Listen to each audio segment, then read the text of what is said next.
Do Jornal Público, este é o podcast Mais Lento do que a Luz. Bem-vindos a mais um Mais Lento do que a Luz, o podcast de David Marçal e Carlos Filhais. A nossa convidada de hoje é a professora, tradutora, editora e também empresária Cristina Ovídio.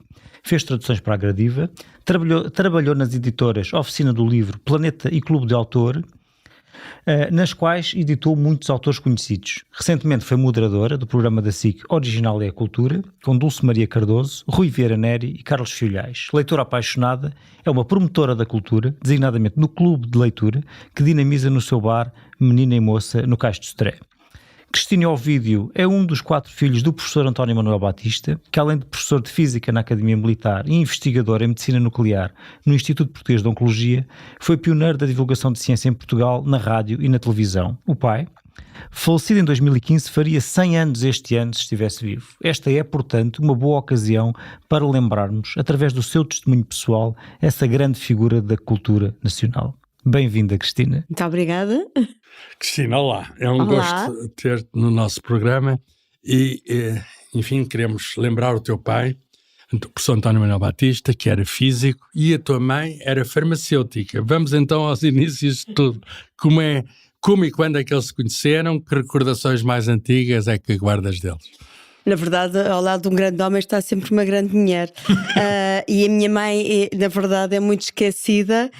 Conheceram-se em trabalho. Minha mãe era investigadora, também trabalhava na farmacêutica, e foi trabalhar com o meu pai para o Instituto Português de Oncologia, e passados 3 meses estavam casados. Foi assim rápido? Foi assim muito rápido. Amor à primeira vista. O meu pai tinha que decidir se iria para os Estados Unidos viver, e então a decisão foi muito rápida e foi assim uma paixão, um amor breve para um amor longo. Durou a vida toda. E tu, são 4 filhos, tu és a número... Eu sou a mais nova. A mais novinha. Sim, eu sou a caçula. Então, e quando vejo, já tens os teus irmãos, já estava... Sim. Onde é que vocês moravam? Onde é que viviam? Nós morávamos na zona do Campo Pequeno, perto dos meus avós. Depois mudámos de casa para uma casa maior, que já éramos 4, uma família grande. E na verdade sempre me habituei a ter uma mãe trabalhadora, um pai trabalhador, e portanto uma vida que era em muitos aspectos um pouco diferente da vida familiar dos meus amigos. A minha mãe foi sempre ensinada por meu avô materno, que era um avô revolucionário, que esteve entretanto à frente da tentativa de instituição da ditadura militar. É uma história curiosa, não é? Essa história. Sim, é uma história curiosa que foi publicada no Público. Portanto, esteve precisamente nessa ação militar de 3 de fevereiro de 1927, e é claro com as suas consequências desastrosas, dado que foi preso junto com os outros, mas era um avô republicano, avant la lettre, que sempre ensinou a minha mãe esta divisa que de certa forma nós aprendemos pela vida fora, é: Jovita, posso não te dar uma grande herança, mas sim um curso superior para nunca dependeres de homem nenhum ou de ninguém. E esse ensinamento foi-me transmitido desde muito pequenina. Portanto, a Carta de Alforria dá-se pela independência económica. Na verdade, tenho muito orgulho de ter tido estes pais que sempre nos ensinaram o caminho da independência, da autonomia, e também o caminho da curiosidade. Pois, eram os dois da área da ciência, não é? Eram os dois da área da ciência, mas curiosamente também tinham um pé nas humanidades. Na verdade, se nós falarmos, por exemplo, da importância das duas culturas, que já falámos disso, do CIPIC não, da sua famosa conferência em Cambridge, na verdade nós tínhamos em casa uma aliança muito feliz entre ciência, arte, literatura, poesia. Havia muitos livros em casa, não é? Sim, o meu pai era um leitor omnívoro, como tu sabes, e a minha mãe também. Pois eu conheci-o. E para além dos livros de ciência, obviamente, também tinham muitos livros de filosofia, poesia, literatura, música, arte, mas também policiais. Eles liam muitos livros policiais. Então vamos talvez às memórias mais antigas, que se calhar algumas coisas apenas contadas pelo teu pai. Ele acaba o seu curso universitário na Faculdade de Ciências de Lisboa em 48, ele tinha nascido em Almeirim, tinha andado em Santarém, no Liceu, e encontra no final do seu curso um professor espanhol. Tinha havido uma purga em 47 com a exclusão de alguns professores portugueses, e há um professor espanhol, Dom Júlio Palacios, que é um físico conhecido, com quem o teu pai vai trabalhar. Qual é que foi a relação entre eles? Foi o Dom Rúlio Palácios que puxou muito para aquele jovem e que o levou então para trabalhar primeiro na Faculdade de Ciências e depois num novo instituto, num novo laboratório de Medicina Nuclear no IPO. Sem dúvida. Aliás, há um papel de mestre, não é? Agora, citando a obra de George Steiner, As Lições dos Mestres, Rúlio Palácios foi um grande mestre para o meu pai. O meu pai, na verdade, teve uma deriva profissional na sua carreira, porque em 1945 é internado no Sanatório do Caramulo. Nessa altura, nesse ano, estabelece uma correspondência... Estava, a ver se eu entendo, ele estava a estudar... Engenharia, ele estava a estudar engenharia no Porto. Teve esse problema de saúde. Teve esse problema de saúde, o que obrigou ao internamento durante um ano, o seu ano de montanha mágica, e entretanto é claro que nesse ano ele estabelece uma correspondência epistolar assídua com os seus grandes amigos na altura, o Alexandre O'Neill, o Luís Pedreiro, o Agostinho Giricota, que faz 100 anos, nasceu também em 1924. Mas eram amigos, não é? Eram grandes amigos e portanto nessa correspondência nós sentimos essa pulsão da poesia, que o meu pai também já tinha nele, não é? E acabamos por descobrir através das cartas do O'Neill que foram publicadas no Colóquio Letras. Infelizmente não consegui recuperar as cartas que o meu pai escreveu, porque o O'Neill, com certeza, com tanta mudança de casa, as cartas desapareceram, mas na verdade sentimos essa pulsão. Ele acaba por descobrir que quer mudar de curso, vai para Lisboa depois da sua cura no sanatório e aí conhece o Rúlio Palácios. Eu penso que aí... A engenharia é com vista a seguir uma carreira militar, tal como o pai, não é? Ele, na verdade, queria ir para a Marinha Mercante. Para a Marinha Mercante? Sim, tal como o O'Neill. Curiosamente, estive agora a ler na biografia. Há uma nova edição. Há uma nova edição da Maria Antónia Oliveira, mas não teve, precisamente por este problema da tuberculose, não conseguiu entrar, daí a engenharia e depois a física em Lisboa, onde conhece o professor Rúlio Palácios, que o orientou e de facto tinha uma relação muito estreita. Eu era muito nova quando o Rúlio Palácios morreu, mas... Ele já morre nos anos 60, não é isso? Ele, nos anos 70. 70 já. Ele, na verdade, eles tinham uma relação, eram unidos por muitas afinidades eletivas, a ciência, as conversas. Eu lembro do meu pai me falar que apesar de dominar bem o castelhano, falava sempre com ele em português. Isso é curioso. É curioso. E na verdade eles tinham aquele hábito dos peripatéticos, das grandes caminhadas e das grandes conversas. É pena não estarem gravadas, mas na verdade o Rúlio Palácios foi aquilo que o meu pai considerou o seu mestre. Aliás, o meu pai tem um texto muito curioso que eu, enquanto editora, tentei, procurei editar um livro que era uma homenagem ao professor, que tinha o nome do O Meu Professor, que era um título até que me foi sugerido pelo professor Eduardo Lourenço, e o meu pai escreveu um texto inédito, ninguém o conhece, sobre o professor, e ele na verdade diz que o professor torna-se mestre e marca instantes de um destino que de muitas vezes influencia.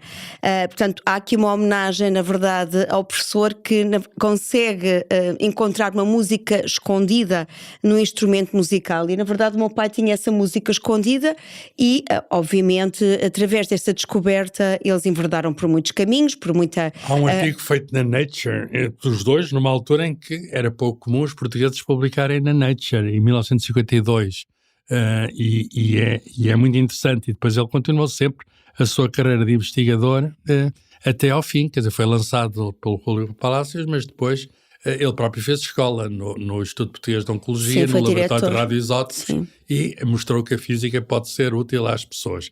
Mas a atividade científica do teu pai não é talvez, digamos, a componente mais conhecida do grande público, não é, David? Sim, portanto, para além do ensino da investigação, o teu pai teve muito êxito na divulgação de ciência, não é?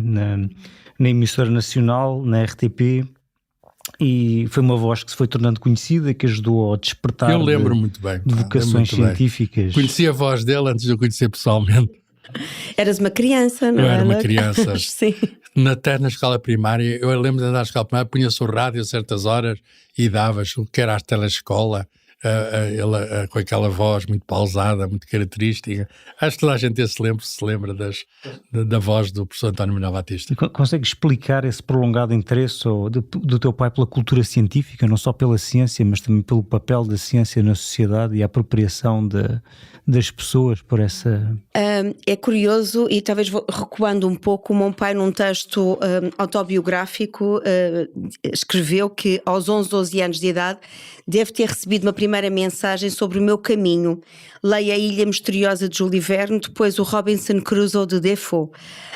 E sem perceber a filosofia entretida pela narrativa, ele acaba por sentir, através da leitura, da literatura, a pulsão para a ciência, e construiu no quintal onde vivia com os pais, em Almeirim, tentou fabricar algodão pólvora, o que era de facto extremamente perigoso. Isso não explodiu? Eu também já tentei fazer isso. Sim, quando eu estava na escola secundária. Eu penso que também és divulgador de ciência, sim. Tens aí, resulta-se, começarem com algodão pólvora, pode ir longe. Eu penso que esta descoberta, eu acho que tem a ver com características dele, que era a tal curiosidade omnívora, que ele tinha por tudo e por todos, não é? E, portanto, tinha uma curiosidade, havia de facto um despertar para a ciência, sem dúvida, e depois também uma missão de professor, no sentido em que ele queria partilhar, ele tinha essa generosidade de partilha.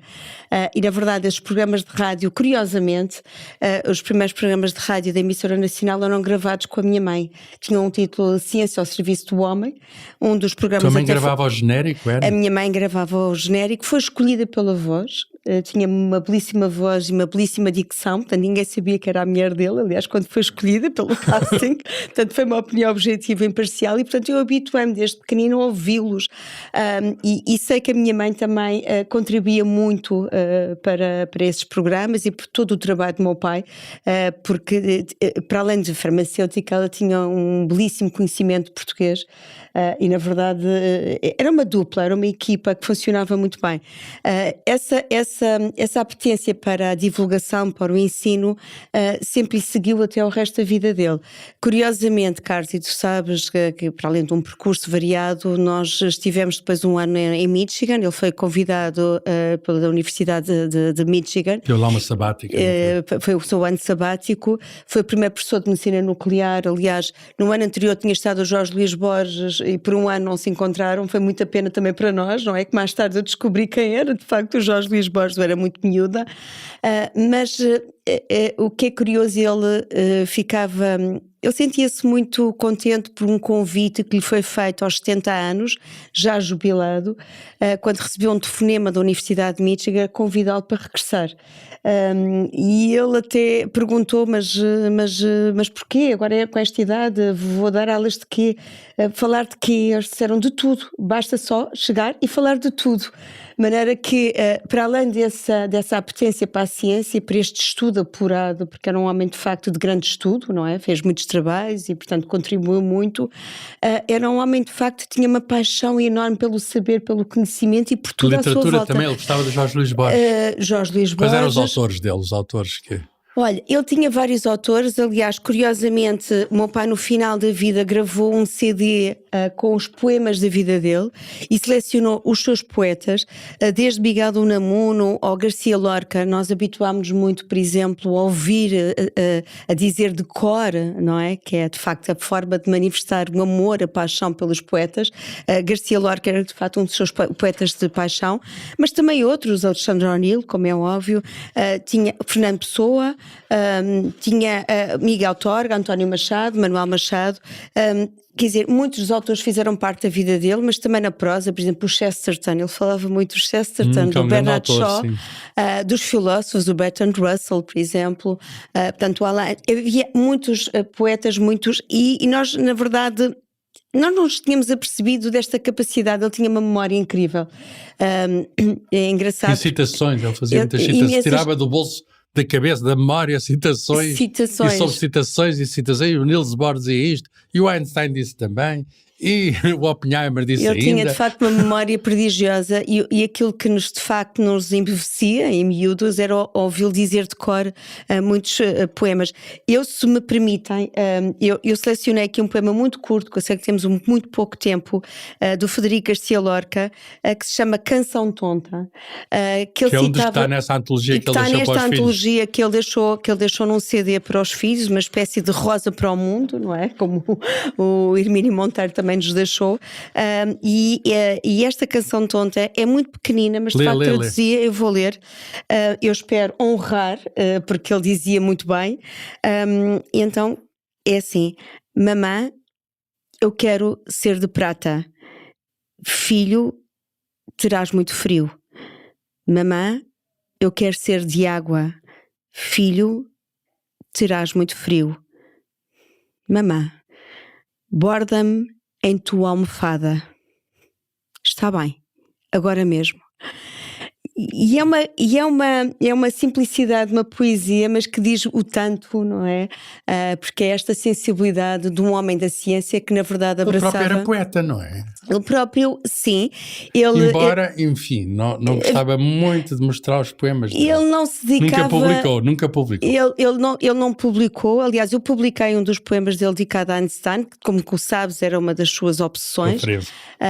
E, na verdade, no programa Perfil do Alexandre O'Neill, nós estamos a falar nos anos 70, 78, o O'Neill sabia que o meu pai escrevia poemas, eles às escreviam, isto à maneira dos surrealistas, não é verdade? O Cadáver Esquisito. Ele conheceu também o Mário Cesarini, não Mário foi? Cesarini, precisamente, o grupo dos surrealistas, o Luís Pedreira. Eles iam para um café, onde é que eles se Era encontravam? a Paulistana, era na Fontes Pereira de Melo, e reuniam-se, aliás, eles moravam todos muito perto, Era ali na zona do Campo Pequeno. Era que havia as tertúlias. As tertúlias, é verdade, era bom recuperar isso, mas na verdade no programa Perfil o O'Neill, entretanto, tenta convencê-lo a dizer os seus poemas. Como sabem, neste programa o O'Neill convidava poetas para dizerem os seus poemas, da sua autoria, e perante a recusa do meu pai, o O'Neill foi lá à casa e disse: ouça, se não for lá, vou lá e eu ponho lá um retrato seu e digo os poemas, porque eu tenho muitos poemas seus do Caramulo, do tempo do Caramulo, a tal correspondência. E ameaçou. E entretanto o meu pai... E então, o meu pai perante isto e disse: não, esses poemas não vai ler. E entretanto, num fim de semana, ele escreve novos poemas e vai a esse programa Perfil em 1978. Aliás, esse programa está disponível nos arquivos da RTP Play, não é? Da RTP Play, nos arquivos da RTP. Aliás, como os programas de televisão do meu pai também estão. São programas memoráveis, muita gente lembra-se disso. Cristina, dos 4 filhos do teu pai, 2 foram para a área das ciências, medicina e matemática, e 2 para a área de letras, teatro e edição literária. Será que isso reflete de algum modo essa divisão do teu pai pelas 2 culturas? Quer dizer, que influência é que ele teve se é que teve, não é? No destino profissional, nas metas profissionais dos filhos? Com certeza há coisas que se transmitem sobrepticiamente, sem uma pessoa... Sem dizer nada, há coisas que passam, não é? É verdade. Curiosamente, a mim foi-me dada uma missão de ir para um destino de ir para matemática, para uma professora. A sério. E onde é que isso falhou? Em que parte é que isso falhou? Isto foi, nós estamos a falar do 7º anificado, e na verdade o mérito não era meu, mas sim da professora, que era absolutamente extraordinária, e eu gostava muito, era a minha disciplina favorita. Portanto, esta história das vezes nós íamos para letras para fugir à matemática, tem muito que se diga. Na verdade, o facto dos meus pais, os 2, reunirem esta harmonia da ciência e da literatura, acabou por nos influenciar. Não vou esconder que o facto do meu pai serem os 2 uns grandes leitores, que isso também me influenciou. Na verdade, quando eu segui letras, queria ser jornalista de investigação, era o meu sonho, e depois acabei, o destino acabou por me levar para outros caminhos, nomeadamente fui para professora, editora, etc. Mas tudo aconteceu muito por acaso. De facto, há um destino, mas esse destino de ciências ou letras não é bem linear. A minha irmã atriz escolheu psicologia, depois, entretanto, já estava no último ano, quando numa viagem a Paris decidiu, vou mudar de rumo. Ela é atriz em França, em Paris. É, em Paris, e aos 21 anos foi para Paris e nunca mais saí de lá. De maneira que ele dava-nos muita liberdade de escolha, e sempre respeitaram muito as nossas escolhas e nunca nos influenciavam muito. Havia uma exigência escolar, académica com as notas. A minha mãe era muito exigente, particularmente porque dizia que na verdade era um desperdício os talentos não serem aproveitados. Mas ele dava explicações aos filhos? A minha mãe tinha uma frase curiosa, porque ela depois da reforma, ela foi farmacêutica na Glaxo, ela começou a dar explicações a todos os miúdos do bairro. E dava gratuitamente, porque ela dizia-nos, isto era uma coisa que eu me lembro muito: vocês chegam a casa e sempre que têm uma dúvida tem sempre alguém a quem pedir, a quem esclarecer, e pensem nas crianças que chegam a casa e não têm ninguém que lhes explique. E então ela teve como missão, depois da sua reforma, de reunir. Então muitas vezes eu chegava a casa... Também dava explicações para fora e gratuito, pelos vistos. Gratuitamente, e dava explicações de tudo: física, matemática, português, história, aos meus amigos, fazia-nos muitos trabalhos, também ajudava-nos muito, e na verdade, portanto, isso era uma coisa que nos dava um grande esteio, uma segurança muito grande, uma rede, e devemos alguém sempre muito interessado, portanto, e dar-nos também uma espécie, era uma segurança, não é? E o acreditarmos. Muitas vezes já há sempre aquelas fases, sobretudo da adolescência, em que deixamos de acreditar em nós, e ela dava-nos muito essa força. Cristina, nós neste podcast já tivemos a Helena Valente Rafael, que é a editora da Gradiva. O teu pai era amigo do editor da Gradiva, o Guilherme Valente, e também publicou vários livros na coleção Ciência Aberta, para além de ter feito prefácios, traduções e revisões científicas. Queres destacar alguns dos trabalhos do teu pai na Ciência Aberta? O meu pai escreveu alguns livros, aliás um deles até foi baseado nas crónicas da TSF. Ele foi convidado pelo Mili Rangel para uns programas na TSF, que é a Ciência na Crista das Ondas, a Anatomia do Maravilhoso, mas na Gradiva, aliás, uma colaboração sempre muito estreita com o Guilherme Valente, que era grande amigo. Aliás, eu conheço também o Guilherme Valente, que era um grande editor de ciência, foi o pioneiro da edição em Portugal, e de facto temos que lhe dar sempre prestar-lhe essa homenagem. E ele tem um livro que eu gosto particularmente, porque é Ciência no Grande Teatro do Mundo. O título faz lembrar aquele teatro espanhol, não é? O dramaturgo espanhol, o Grande Teatro do Mundo. Não é? O Grande Teatro do Mundo, que na verdade ele acaba por dar a conhecer as relações entre ciência e filosofia, ciência e matemática, ciência e poesia, e portanto há aqui uma abrangência muito grande, e isso é muito interessante, porque não só se destina a leitores interessados pela ciência, mas também por aqueles que têm uma curiosidade humanística. E é verdade que eu agora lembro-me de uma entrevista que foi dada ao António Damasio, e ele perguntaram-lhe que, na sua opinião, quem é o maior cientista. Ele disse: na minha área não tenho dúvidas, é Shakespeare. O pai, num dos livros, aliás, ele cita Paul Dirac, o físico teórico, e há uma frase do Paul Dirac que eu acho que caracteriza muito aquilo que ele pensava sobre a ciência e a poesia, e neste livro isso está lá plasmado, que é: a ciência é uma atividade em que nós, com palavras usuais, tentamos explicar coisas desconhecidas. A poesia é precisamente o contrário, uma tentativa de explicar coisas que todos conhecemos com palavras desconhecidas. E na verdade ele dirá que assim malzinho para a poesia. Mas na verdade estes livros são um encantamento e são muito atuais porque na verdade nos levam também a viajar por outras áreas, não pensando que de facto a ciência se circunscreve a uma torre de marfim, só a uns pequenos eleitos, não é? Mas que também atravessa outras paisagens. Isso é muito curioso. Estamos todos de acordo, a ciência é de todos. E o conhecimento humano é contínuo, não há barreiras intransponíveis. Nestes 100 anos de António Manuel Batista, a Academia Militar fez-lhe uma homenagem. os CTT vão editar um selo. Haverá outros eventos, por exemplo, algumas reedições? Sim. Para além da Academia Militar, onde foi professor catedrático, não sendo militar, foi a primeira professora civil da Academia Militar, e o selo, que muito nos honra também, em setembro, portanto, na rentrée, será reeditado o tal livro Ciência no Grande Teatro do Mundo.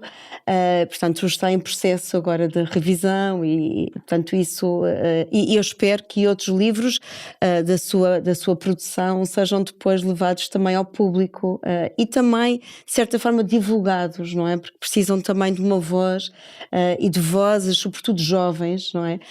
Aliás, eu tenho um filho que também é biólogo e portanto muito interessado nestas coisas de ciência, mas também herdou este lado humanístico e penso que era importante também ele escrever um texto que era Carta ao Avô, não é? Sobre a importância deste livro para os jovens e para os dias de hoje. Ele vai fazer um pós-fácil ou prefácio? Vai, eu pedi-lhe, ele já aceitou, portanto já posso comunicar. É muito engraçado. É uma notícia em primeira mão. Uma novidade. Nosso podcast também dá notícias. António Manuel Batista não está já entre nós, mas está a memória dele e aqui essa memória foi trazida pela filha, Cristina Ovídio, que, enfim, ao ouvi-la falar, eu, de vez em quando, enfim, a genética não mente, há ali traços, digamos, do seu pai. A Cristina é uma amiga, mas é uma pessoa, uma cultura também como é o pai. António Manuel Batista não está entre nós, mas os seus livros estão e através dos livros a memória permanece. Muito obrigado, Cristina. Obrigada eu, muito obrigada aos dois. Eu sigo e acompanho este podcast com muito interesse. Na verdade, estamos sempre a aprender o que de facto nos acrescenta como seres humanos, não é? Porque a grande diferença é entre ser humano e o ser humano e ser humano. E eu penso que este podcast nos aproxima do que é sermos humanos. Muito obrigada. Obrigado, Márcio.